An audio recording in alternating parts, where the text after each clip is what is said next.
Voyager, c'est aussi prendre le temps de profiter du moment présent. Peut-être parce qu'on sait que chaque moment est unique et reviendra jamais. Pourtant, c'est la même chose quand on est à la maison. On est tellement pris dans la spirale du quotidien qu'on oublie d'admirer les couchers de soleil, les oiseaux qui flottent sur l'eau. Mais ici, dans le désert, on dirait que le temps est plus lent. On dirait même que le temps s'est arrêté.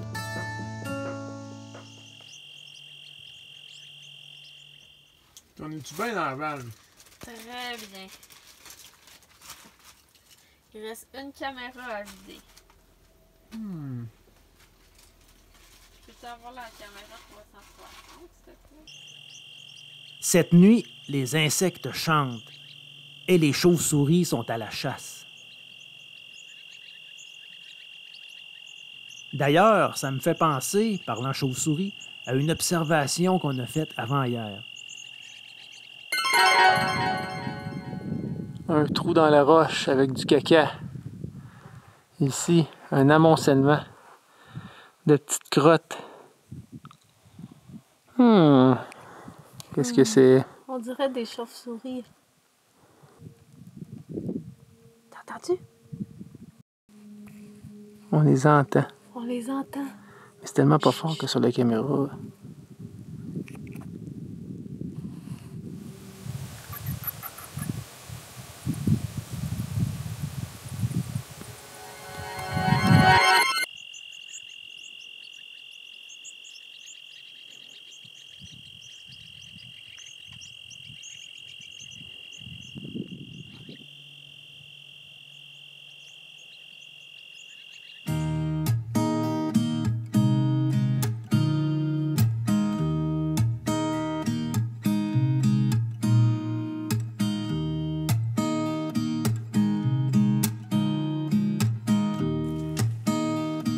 Magnifique vue.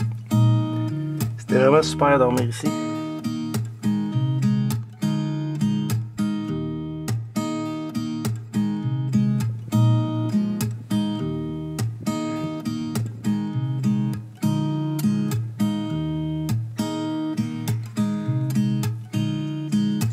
Donc lac Mead, sur le sol de sable, il y a des coquillages marins. Fait que les coquillages qu'on voit, c'est même pas des affaires marins, c'est coquillages de moules zébrés, puis coquillages de corbeilles asiatiques, la petite corbeille d'Asie. Fait que c'est vraiment des espèces introduites d'eau douce. Incroyable. Le niveau d'eau du lac Mead a diminué fortement depuis le début des années 2000. On évalue qu'il a diminué d'environ 40 mètres, imaginez. On voit d'ailleurs sur les rivages les marques de l'ancien niveau d'eau. C'est blanc parce que c'est des dépôts de minéraux qui étaient autrefois sous l'eau. Des marinas, des mises à l'eau qui ont dû être déplacées, certaines même ont été fermées définitivement.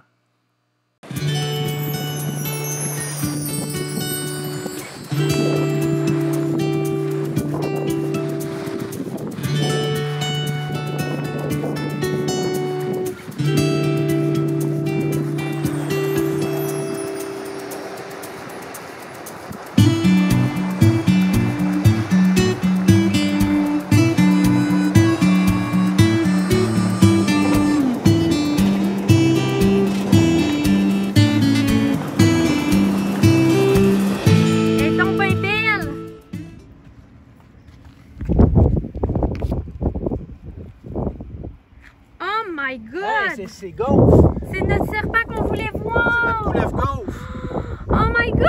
Je suis tellement contente! Je suis tellement contente! On a vu une étoile filante hier, puis mon souhait c'était de trouver un serpent. Puis là, on a trouvé la belle couleuvre Gaufre, qui est un des serpents les plus longs qu'on peut trouver dans le désert du Mojave. On parle d'environ 1 à 2 mètres.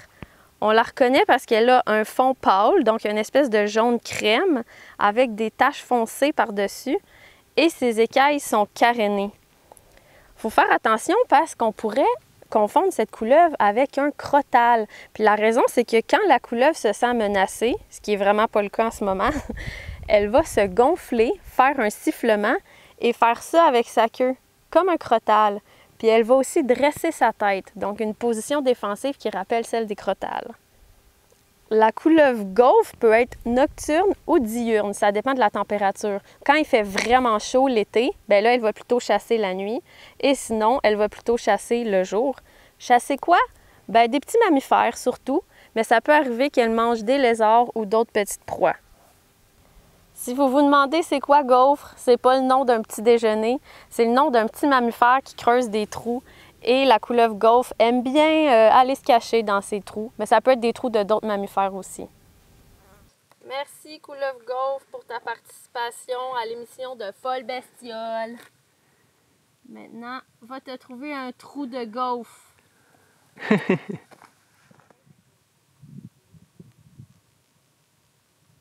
Bon, ben c'est un. Un feu de réaliser. On remplit l'eau potable dans le van. Pump up the water. Pump up the water. Oui, je l'entends. Tu pompes pas, toi. T'as juste à le laisser lever puis ça coule, hein? Ah. Bon, moi je faisais le pomper de désert, là. Ok, par succion, ça marche. Bon. Oui, ça respire. Louer une vanne s'est avéré un choix judicieux pour notre voyage, mais il y a une chose qui me marque à tout jamais et c'est l'odeur épouvantable de la toilette. On en profite donc à chaque fois qu'on voit une toilette publique et certaines sont pleines de surprises. Fait que là, on est dans les toilettes et surprise, qu'est-ce que je vois? Une veuve. Une veuve noire de l'Ouest en train de dévorer une autre araignée. Il s'agit ici d'un mâle. Les femelles sont noires avec une tache en sablier rouge. Les mâles sont plus colorés, ils ont la même coloration que les juvéniles. Attention, il ne faut pas manipuler cette araignée parce qu'elle est très venimeuse. Une araignée au potentiel mortel pour l'humain, bref, on n'essaiera pas.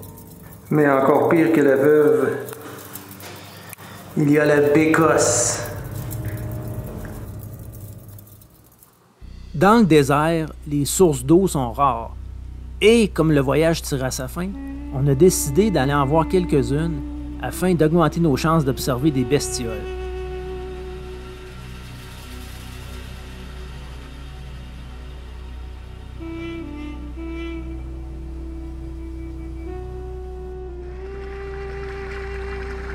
Évidemment, les sources d'eau sont propices à la flore, qui à son tour attire les insectes. On a pu observer des papillons monarques, de même que des papillons reines, qui sont très semblables. L'une des sources visitées forme un étang, et c'est à cet endroit qu'on a observé le plus d'animaux. Il y avait des libellules et autres insectes, et dans l'étang, il y avait des poissons. Petit hic cependant, ce sont des poissons introduits. Des cyclidés de diverses espèces, des coilles, des poissons rouges, et même des vivipares. Bref, plein d'espèces que les gens sont venus relâcher dans l'étang, malgré qu'il y ait un panneau qui indique clairement qu'il ne faut pas le faire. On a même vu une tortue molle qu'on n'a pas réussi à filmer, et une tortue à oreilles rouges. Ouais, une chance qu'il y ait un panneau, hein? Sur une autre affiche, on peut lire qu'il y a un organisme unicellulaire qui vit dans les sources et qui peut rentrer dans notre nez si on se baigne et causer une infection fatale.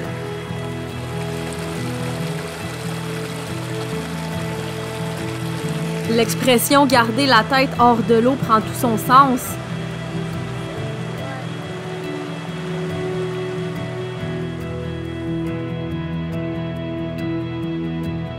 Dans le désert des Mojaves, il n'y a aucune espèce de tortue aquatique indigène. Par contre, il y en a une qui est terrestre. Et on l'a-tu cherché? Ça ressemble à des terriers de tortues du désert, ces deux affaires-là. On va aller voir plus proche.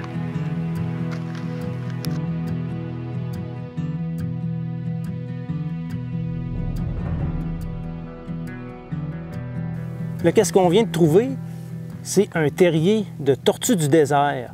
Les tortues du désert, en fait, ce sont les seules tortues qui sont endémiques ici dans la région. Ce sont des tortues terrestres, très bien adaptées au désert. Elles boivent à peu près pas d'eau. Elles vont s'alimenter de la végétation qu'on trouve autour. À l'occasion, un peu de caca de mammifères pour compléter le menu. Fait que c'est des grosses tortues de 30 cm environ, les adultes, avec les écailles de la dossière qui sont concentriques. Le milieu des écailles de la dossière est parfois pâle. Le plastron est particulier aussi parce qu'à l'avant, il y a une projection dont les mâles vont se servir quand ils se rencontrent parfois pour se combattre. Une tortue qui est combative, territoriale. Les tortues du désert sont diurnes, sauf qu'à de telles chaleurs, souvent, elles vont être cachées dans leur terrier. Il faut dire que la plupart de leur vie se passe de toute façon dans leur terrier. Hein. C'est plus quand le soleil est moins intense qu'elles vont se promener. C'est une tortue du genre Gopherus. Je ne sais pas si ça vous rappelle quelque chose de la tortue Gophe qu'on avait vue en Floride. Bien, c'est le même genre, c'est les mêmes mœurs, des tortues qui vivent dans des terriers, dont les terriers vont servir aussi à plusieurs autres animaux. C'est vraiment une espèce qui est importante à ce niveau-là pour toute une communauté de reptiles, mammifères, invertébrés qui vont s'en servir comme cachette de ces terriers. Récemment, la tortue du désert a été divisée en 2 espèces, dont c'est la rivière Colorado qui sépare la répartition. À l'ouest, où on est présentement, c'est la tortue du désert des Mojaves, et à l'est, c'est la tortue du désert du Sonora. Vraiment une belle espèce. On a cherché pour la tortue du désert, malheureusement, on n'a pas pu l'observer. Heureusement, au parc Red Rock à l'accueil, il y avait des tortues du désert dans un enclos extérieur, donc on a pris nos prises de vue à cet endroit pour pouvoir vous la montrer. Et c'est ainsi que se termine notre aventure dans le désert des Mojaves en van life pendant une semaine. On a vu des choses incroyables, des espèces qu'on n'avait jamais vues, certaines qu'on pensait même pas voir. Des plantes, des animaux adaptés à un milieu qui est aride comme celui-ci. C'est incroyable, les températures, il fait chaud. Il fait chaud, puis le soir, ben, il fait froid, on se met des fois un coton ouaté. Puis on est au mois d'octobre, imaginez l'été, en plein été, ça doit être quelque chose. Ouais, c'est très chaud, c'est très sec, c'est vraiment impressionnant de voir toute la vie qu'il y a ici. Mais c'est aussi impressionnant de voir toute la géologie. On peut voir les types de roches. Des fois, on voit que ça a été un fond marin ici. Des fois, on voit que ça a été des dunes de sable ici. Ça nous fait réaliser à quel point, nous, l'humanité, on est juste tout petit sur la croûte terrestre et la Terre, elle tourne. Et des millions d'années d'histoire. C'est incroyable de réaliser tout ça. Puis le désert, c'est gigantesque. Ça nous fait réaliser à quel point on est tout petit. Donc nous, on vous laisse, on continue notre route. On ne sait pas où la route nous mène, mais suivez-nous parce que ça va être très intéressant. Comme d'habitude.